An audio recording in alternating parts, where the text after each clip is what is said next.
తెలుగు వారి number 1 choice Telugu matrimony. Asifabad MLA Kova Lakshmi collectorate ముందు నిరసన తెలిపారు. అధికారులు ప్రోటోకాల్ పాటించట్లేదంటూ ఆగ్రహం వ్యక్తం చేశారు. డీసీసీ అధ్యక్షుడు విశ్వప్రసాద్తో ప్రభుత్వ కార్యక్రమాలు చేయిస్తున్నారు అంటూ ఆరోపించారు. అధికారుల తీరుని నిరసిస్తూ కలెక్టరేట్ ముందు బైఠాయించారు కోవలక్ష్మి.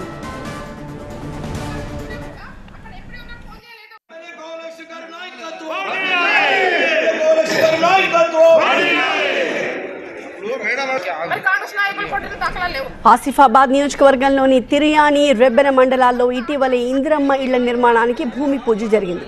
ఈ కార్యక్రమానికి తనను పిలవకుండా కాంగ్రెస్ నేతలతో చేయించడంపై తీవ్రంగా మండిపడుతున్నారామె.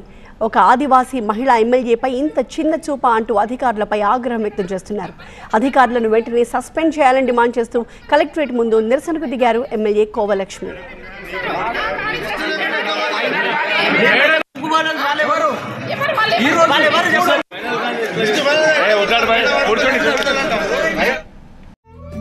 తెలుగు వారి నంబర్ 1 చాయిస్ తెలుగు మ్యాట్రిమోనీ.